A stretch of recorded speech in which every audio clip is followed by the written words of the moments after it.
Olá! Sejam bem-vindos ao Universo Reiki. Eu sou a Bibiana Souza, terapeuta holística, e se você sente afinidade com a minha energia, aqui é o seu lugar.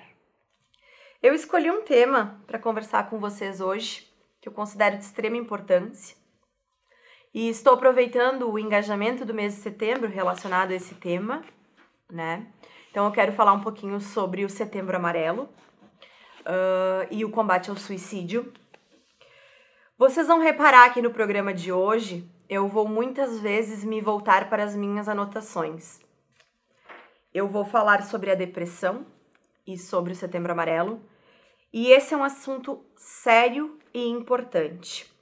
Por isso eu fiz uma longa pesquisa para abordar esse tema de uma forma de fácil entendimento e que não tire a seriedade desse assunto, né? Então eu vou usar alguns termos que não são do meu cotidiano, né? Por não trabalhar diretamente com a psiquiatria e a psicologia, mas é um assunto que eu estudei bastante para trazer para vocês, para esclarecer alguns mitos e alguns preconceitos.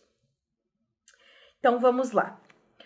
Desde 2014, a Associação Brasileira de Psiquiatria, em parceria com o Conselho Federal de Medicina, organiza nacionalmente o Setembro Amarelo. Todos os anos, no Brasil, são registrados cerca de 12 mil suicídios e mais de 1 milhão no mundo. Os registros aumentaram significativamente entre os jovens, de 15 a 25 anos. E cerca de 96% está relacionado à depressão, transtorno bipolar e ao uso de substâncias. A campanha é benéfica, pois ela garante espaços de fala, parcerias com empresas que trazem o tema ao debate. Ela facilita a orientação e a conscientização em relação a essas doenças e, consequentemente, ao suicídio. A depressão é uma doença que atinge cerca de 12 milhões de brasileiros, causando grande impacto na vida de quem sente e também na vida de quem convive com as pessoas que têm esse transtorno. A depressão é uma das principais causas do suicídio.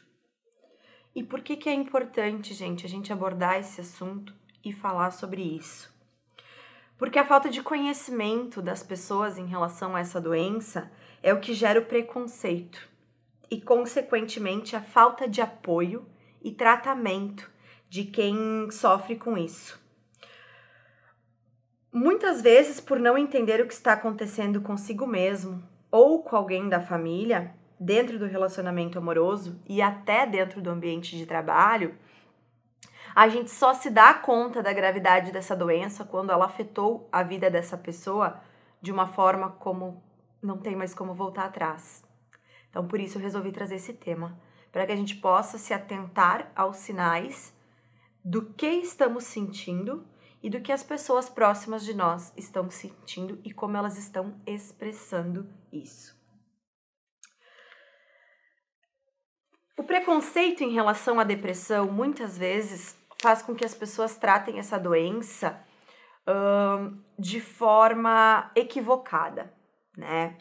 Então, muitas vezes as pessoas falam para quem está sofrendo essa doença que isso é uma frescura, que isso é falta de trabalho, falta de ter o que fazer, que essa pessoa tem que tomar uma iniciativa de mudança, que essa pessoa não pode se deixar abalar, que essa pessoa está sendo fraca de alguma forma. E é justamente a falta de conhecimento sobre essa doença que gera este tipo de comentário, que obviamente não vai auxiliar em nada ao combate a essa doença. Muito pelo contrário, pode acabar gerando uma piora significativa nesses sintomas e na forma como essa pessoa que sofre com depressão se sente. Esse assunto não deve ser uma barreira, e sim uma conversa, para que essa pessoa se sinta acolhida e que ela comece a buscar uma ajuda especializada.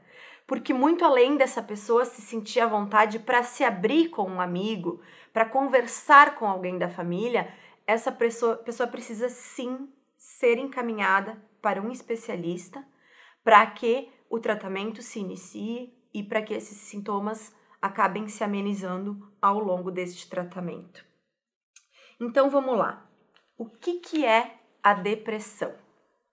Coloquei alguns termos aqui que eu pesquisei em artigos médicos, em algumas explicações de psiquiatras, então tentei abordar de uma forma fácil para vocês entenderem. A depressão é uma alteração de humor, mas aqui é importante a gente enfatizar que o humor dentro da psiquiatria vai muito além de estar alegre ou triste. Estar alegre ou triste dentro dessa alteração de humor é muito raso, tá? É muito superficial.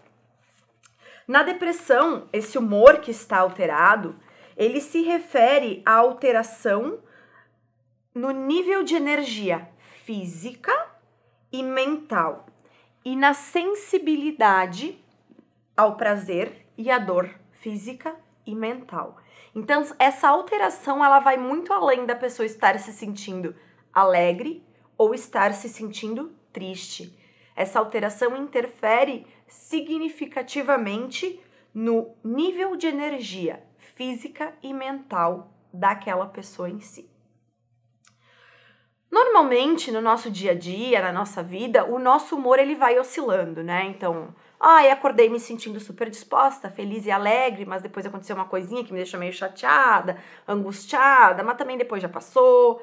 Então, existe essa oscilação de humor ao longo do nosso cotidiano, ao longo da nossa vida, das nossas semanas, tá? No quadro depressivo, esse humor, ele não oscila, ele cai drasticamente, tá? E ele se mantém baixo de forma constante, tá? De forma persistente.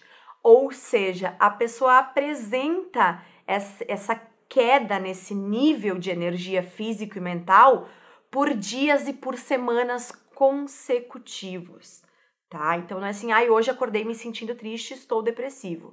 Não. O quadro depressivo, ele cai drasticamente, o nível de energia, e ele é persistente, né? Então, isso acontece por um período de tempo, não um dia ou 2 dias, por semanas, normalmente, tá? Diminuição de energia física causa fadiga e cansaço excessivos, tá? Muitas vezes, sem tu ter feito grandes esforços, mas tu se sente da mesma forma cansado e fadigado. Fica muito difícil a pessoa fazer as coisas do dia a dia dela, tá? Fica pesado. Existe uma diminuição de energia mental. Afeta a concentração das pessoas que sofrem com isso e a velocidade de raciocínio. Então, a pessoa demora para associar as coisas, para processar algumas informações, para responder algumas perguntas. Então, o raciocínio ele fica mais lento, ele perde o ritmo que normalmente aquela pessoa tinha na vida dela. Existe também uma diminuição da sensibilidade ao prazer, ou seja, a pessoa perde o gosto pela vida, né? Então, normalmente aquelas coisas que a pessoa gostava de fazer antes não trazem mais prazer, perde o brilho, perde o colorido do dia a dia, como a gente diz, tá? Causa um aumento da sensibilidade à dor ou a falta de sensibilidade. Então, ou a pessoa sente algumas dores no corpo que já sentia antes, mas fica mais forte, ou a falta de sensibilidade à dor, ou seja, a pessoa fica apática, sabe? Nada chega naquela pessoa, ela tá apática, ela não sente nada, tá? Nem bom nem ruim.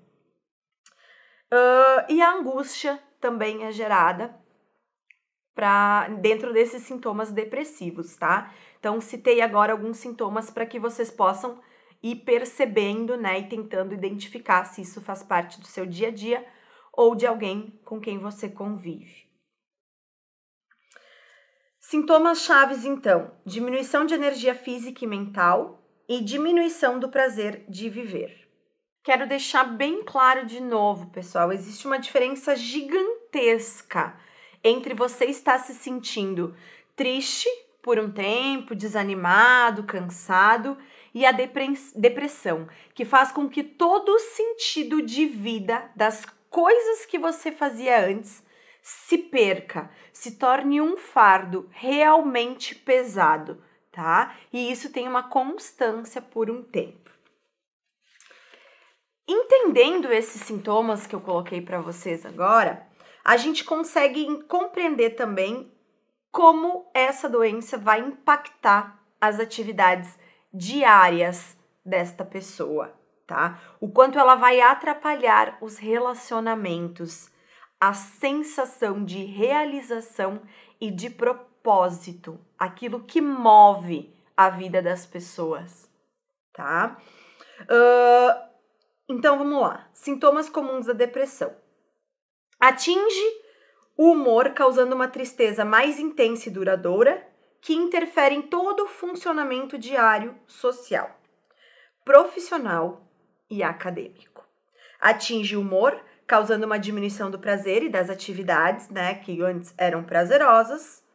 Diminui o nosso interesse em coisas que gostávamos de fazer. Causa ansiedade e medo. E esses sintomas podem flutuar durante o dia, tá? Então, tu pode acordar se sentindo angustiado, começar a sentir muito cansaço, tá? E esse teu dia vai perpetuando, ele vai passando por esses sintomas que eu comentei até então. Como é que essa depressão vai interferir no pensamento das pessoas, tá? Traz à tona a autocrítica. Então, eu sou um fracasso, eu não sirvo para nada, eu não consigo me desvencilhar dessas emoções. O sentimento de culpa vem muito forte para quem para quem sofre da depressão, tá? E muitas vezes esse sentimento de culpa por coisas que fogem ao controle da vida daquela pessoa. Então, coisas que nem estão nas mãos dela resolver, ela se sentem culpada por estar acontecendo. Então, algo que aconteceu no dia a dia, bateram no meu carro, por exemplo. Mas aquilo gera um sofrimento muito maior e muito mais intenso do que para uma pessoa que não sofre com essa doença, tá? A sensação que a pessoa que sofre com a depressão tem é de que aquilo nunca vai passar. Ela não vê esperança e melhoria para aquilo que ela está sentindo, né? Aqui eu vou fazer um adendo pessoal, né? Eu já fui diagnosticada, então, com depressão. E eu nunca vou esquecer a primeira vez que eu cheguei na consulta com o psiquiatra, né?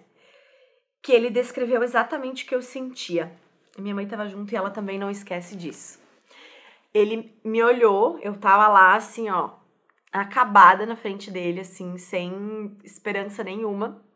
E ele me olhou e me disse bem assim: eu sei que a sensação que tu tem é que isso nunca vai melhorar. Ele disse, mas eu te garanto que com o tratamento correto existe uma esperança.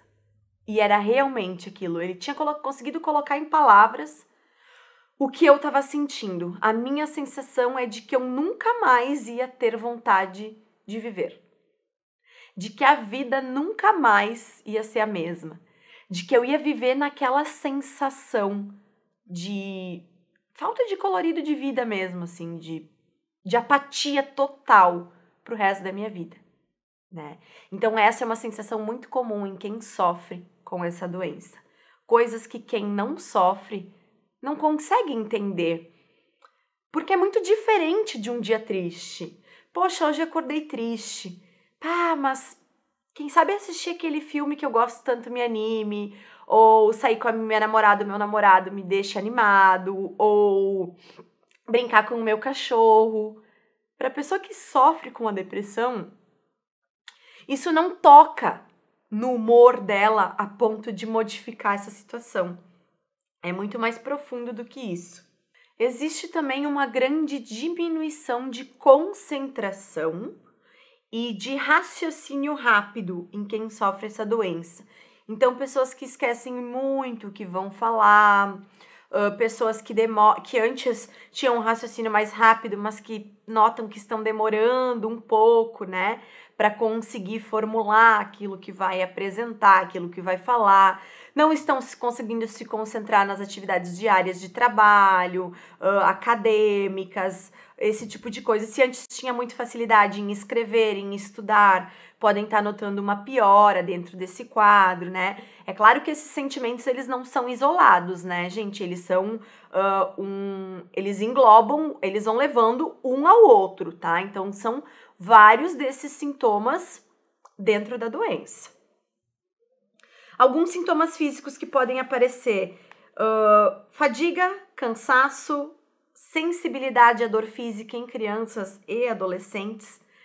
A irritabilidade também em crianças e adolescentes vem muito forte, né? A pessoa que não tolera que tu converse muito com ela, tudo tá nervoso, tá irritado, tá estourado. Pode ser um sintoma também da depressão, associado a outros sintomas que eu já falei. Alterações de sono, tanto para mais quanto para menos. Então, insônia e sono excessivo. A pessoa não consegue sair daquele ciclo de sono, né? Sempre quer dormir, não quer acordar, quer esquecer que o dia começou. Esse tipo de sintoma é bem comum também. Alteração de apetite, o mais comum é para menos, mas existem alguns organismos que reagem sim se alimentando mais, né, para suprir uma necessidade emocional, mas quando a pessoa começa a perder o apetite, porque ela já não sente mais o gosto da comida como era antes, daqui a pouco um encontro familiar onde ela sentiria muito prazer em se alimentar, porque a gente tem isso, né, na nossa região dos encontros serem regados a comida, ela vai perdendo isso, então ela já não quer mais se alimentar tanto. E a diminuição da libido, então o interesse sexual também é um sintoma da depressão, né? Até li muitas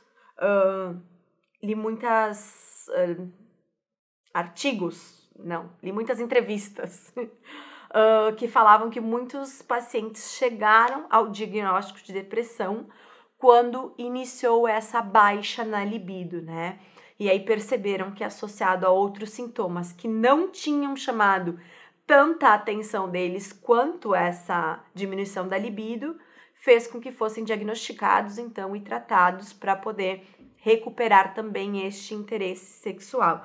Então é óbvio, né, gente, que se tudo perde o sentido, a pessoa perde a vontade de fazer tudo o que antes lhe era interessante, a libido também vai dar uma baixa bem significativa dentro do quadro depressivo.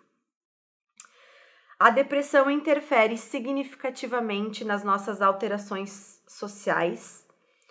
Ela vai se sentir insatisfeita com os relacionamentos, porque ela está insatisfeita com o todo, né?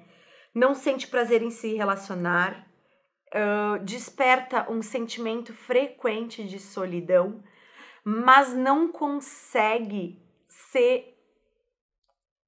interagir com as outras pessoas. Se sente só e se exclui mais ainda, né? Então se sente só e começa a se afastar, começa a recusar convites que antes lhe eram atrativos, não consegue expressar o que está sentindo, não interage, não quer conversar sobre isso e sobre nada.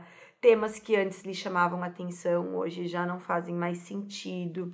Então, isso também é bem interessante a gente começar a observar, né, dentro das nossas relações. E é muito importante a gente ter noção que esses sintomas, eles fogem do controle da pessoa. Eles dominam a existência dela. Então, não adianta a gente chegar para alguém que sofre com essa doença e falar: mas você está se deixando dominar. Sim, é uma doença e ela precisa ser tratada como uma doença e não como uma falta, um baixo humor. A pessoa não está triste, ela não está irritada, ela sofre com uma doença chamada depressão. E ela é tão forte e tão séria que ela domina a existência daquela pessoa. Existem diferentes níveis, né, da doença, sim, mas essa doença tem que ser tratada com seriedade e tem que ser encaminhada para um profissional adequado.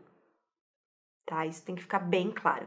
A gente tem que parar de banalizar essa doença e de tratar ela como um mau humor, ou como um pé na bunda, ou como um mimimi, ou como uma frescura. Não é. É uma doença forte e ela pode ser curada, mas ela precisa de um tratamento. E o tratamento, antes de iniciar o tratamento, essa pessoa precisa entender o que ela está sofrendo e entender que aquilo é uma doença. E se ela não consegue sozinha, quem está do lado dessa pessoa para parar e pensar, opa, tem alguns sintomas aí, eu preciso ficar alerta. O que eu posso fazer para auxiliar essa pessoa a procurar o seu tratamento? Não é tratar essa pessoa, é auxiliar ela a procurar o seu tratamento adequado. Se a gente não souber esses sintomas e se a gente não entender a gravidade dessa doença, a gente não vai conseguir auxiliar. Que é gerado aquele preconceito que eu comentei lá no início. Então a gente fica bem atento a isso, principalmente em tempos de pandemia. Aí vocês me perguntam, né? O que causa a depressão? Como que essa doença se instala nesse organismo, né? Na vida dessa pessoa? Como que chega a isso? Já que eu tô dizendo que é tão grave, né? E que é uma doença que precisa ser levada com seriedade. Bom, gente, não existe uma única causa, tá? Isso tem que ficar bem claro, né? Ai, terminou o namoro e entrou em depressão. Bom, esse pode ter sido o estopim, mas não é a única causa, tá? É muito complexo e existem várias explicações para isso. Eu pesquisei alguns fatores de risco, tá? Para comentar com vocês, que podem levar a um quadro depressivo, tá? Então, vocês vão notar que esses fatores de risco, eles vão se complementando, é um conjunto de fatores. Número 1, genética. Então, alguns estudos apontam sim que se você tiver o pai ou a mãe com depressão, você tem 2 vezes mais risco de desenvolver esse quadro.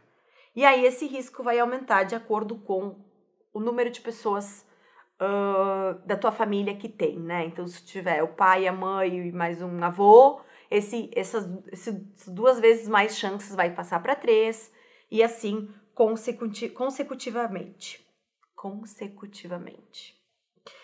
Eventos estressores que podem desencadear um quadro de depressão. Perdas e negligências na infância. Na vida adulta, essa pessoa pode desenvolver esse quadro depressivo. Abuso físico ou sexual na infância. Estresse diário, então pessoas que vivem em cidade grande, muito trânsito, ou se o local de trabalho exerce muita pressão e muito estresse diariamente, é um fator de risco. Privação de sono, então a privação de sono a longo prazo é um fator de risco para desenvolver um quadro depressivo, né? Então a gente sabe, a gente já ouviu muito falar sobre isso, que a gente precisa descansar e ter horas de qualidade de sono, né? Não adianta a gente dormir 10 horas quebrado, acordar, ter pesadelo, taquicardia, né? A gente precisa de horas de qualidade de sono. Outro fator de risco: atividades e substâncias tóxicas, tá? Tudo que colocamos no nosso organismo influencia o nosso corpo e o nosso cérebro. Alimentos inflamatórios, muito açúcar e muitos carboidratos simples é um fator de risco. Sedentarismo, então, tanto que a prática de atividade física é indicado para quem sofre de depressão, porque ajuda no tratamento.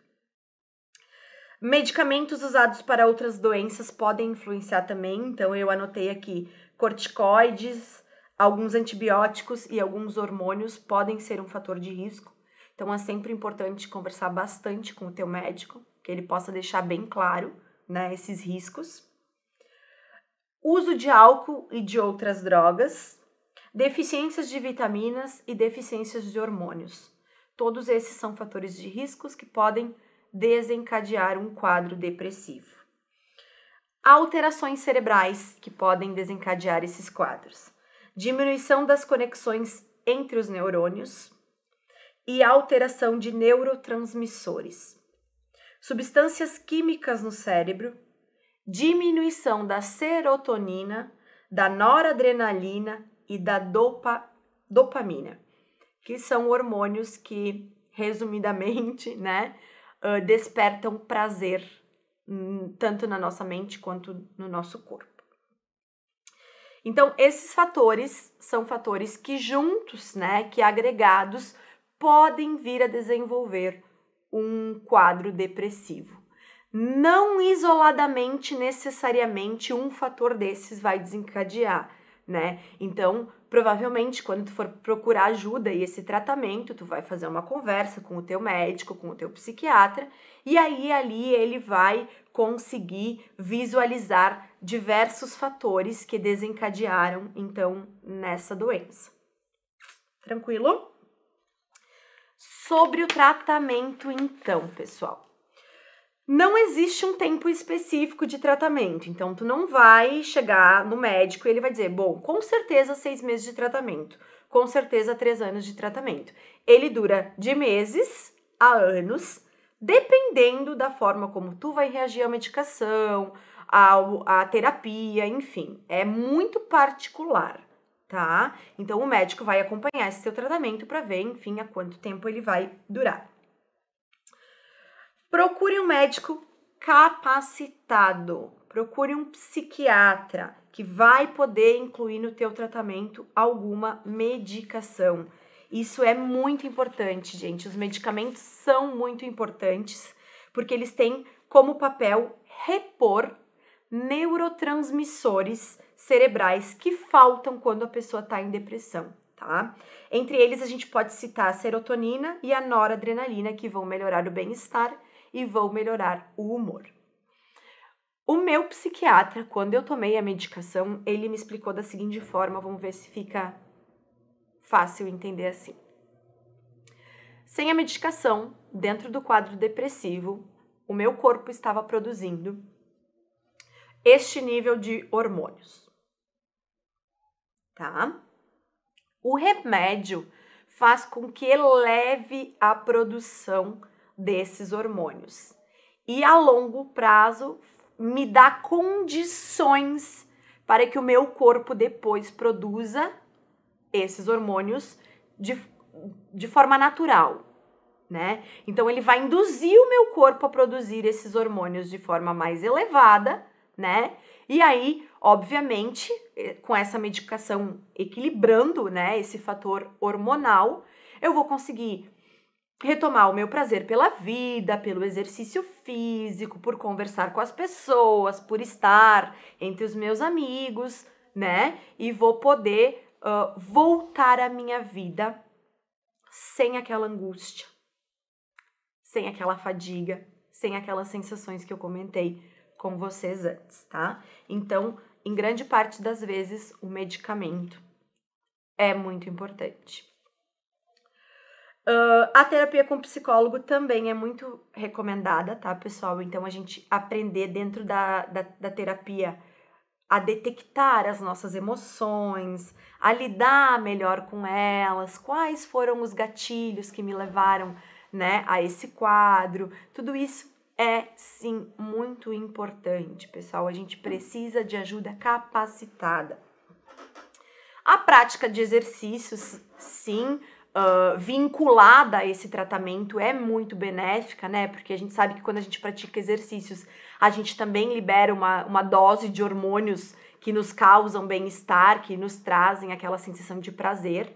Então, é muito indicado, sim. E existem algumas terapias complementares. tá? Yoga, reiki, obviamente, né, que sou apaixonada, acupuntura, meditação, são ótimos tratamentos alternativos que podem auxiliar no teu tratamento, tá? Eles vão proporcionar relaxamento e sensação de bem-estar. E os benefícios, né, se praticado com regularidade, com certeza vão ser notados por essa pessoa, né, que vai se empenhar nessas atividades. No que diz respeito à depressão, então, o Reiki, ele desempenha uma ação muito importante na sua recuperação, né? Ela harmoniza o corpo físico, equilibra as emoções e a mente, né? Eu recebo muitos pacientes para aplicação de Reiki que vêm com orientação dos seus psicólogos, pois é um complemento, tá? Esse tratamento, então, com Reiki, ele vai proporcionar um bem-estar físico, uma disposição, um equilíbrio, tá? Então, ele vem para agregar ao tratamento. Hoje eu considerei, pessoal, que muito mais importante do que eu falar só sobre os benefícios, não só porque não são poucos, mas, enfim, focar nos benefícios do Reiki em relação à depressão, não iria ficar tão claro se a gente não entendesse o que é essa doença. Por isso que eu foquei todo o programa de hoje para a gente poder compreender o que é, quem atinge, como atinge e como a gente pode auxiliar essas pessoas ou como a gente pode se auxiliar durante esse processo. Por isso que eu foquei bastante nisso. E eu quero deixar muito claro que as terapias alternativas, complementares e holísticas, elas são um plus no tratamento para depressão. Elas não são a base do tratamento, tá? Então, elas não vêm para tomar o papel do psiquiatra e da medicação e nem para tomar o papel da psicóloga. Elas vêm para complementar. É óbvio que muitas pessoas se identificam com um tipo de terapia ou com outro tipo de terapia, mas isso a gente só consegue descobrir testando na nossa vida as terapias, né? Por isso que, sim, se alguém me procurar e eu identificar através dos meus estudos e através não da minha formação, porque eu não tenho formação em psicologia, mas através dos meus estudos e através da minha experiência pessoal, se eu identificar quadros depressivos dentro dos meus atendimentos, eu vou indicar sim um tratamento psicológico para essa psicóloga depois, se ela perceber a necessidade e encaminhar para um psiquiatra. Eu fui encaminhada na época pela minha psicóloga e dentro da terapia ela notou essa necessidade. Então eu vou sim fazer esse encaminhamento, tanto que eu também recebo muitos encaminhamentos de psicólogas para fazer um complemento no bem-estar físico e mental dessas pessoas que já iniciaram a sua terapia. Então, esse é um assunto que ainda é um tabu, né? A gente pensa que a nossa sociedade evoluiu tanto em tantos aspectos, mas não consegue entender uma doença tão presente na nossa vida, tá? Coisas que não devemos falar para quem sofre com essa doença. Eu vou bater nessa tecla mais uma vez. Você está sendo fraco, você está fazendo drama, nem é para tanto. Como assim não vai trabalhar hoje? Que preguiçoso. Sai logo dessa cama. Pessoal, existe um poder muito maior do que a gente pode imaginar em cima da vontade de viver dessas pessoas. E eu vou te dizer, só quem já sofreu com essa doença ou viveu de perto o que essa doença é capaz de fazer com alguém que a gente ama, consegue entender a seriedade dela. Então, olhe para o lado. Se você conseguiu ouvir esse programa e pensar em alguém e pensar, nossa, será? Olhe com um olhar carinhoso. Explique para essa pessoa o que ela pode estar sofrendo se ela ainda não se deu conta. Auxilie ela a procurar ajuda. Porque quanto mais a gente falar sobre esse assunto, menos preconceito, mais conscientização e menos necessidade de um Setembro Amarelo na nossa sociedade. Se vocês têm dúvidas sobre o assunto, se vocês querem conversar sobre isso, se vocês precisam de algum tipo de orientação de profissionais, podem entrar em contato, tá? Que eu poderei auxiliar de vocês até onde me cabe, né? Então, poderei estar indicando profissionais da nossa cidade capacitados para poder te auxiliar nesse tratamento. Se você ficou comigo até aqui, agradeço muito a atenção. E não esqueça de olhar com um olhar amoroso e carinhoso para quem está do teu lado. Ou para você mesmo, se você está sentindo algum desses sintomas. Até o próximo.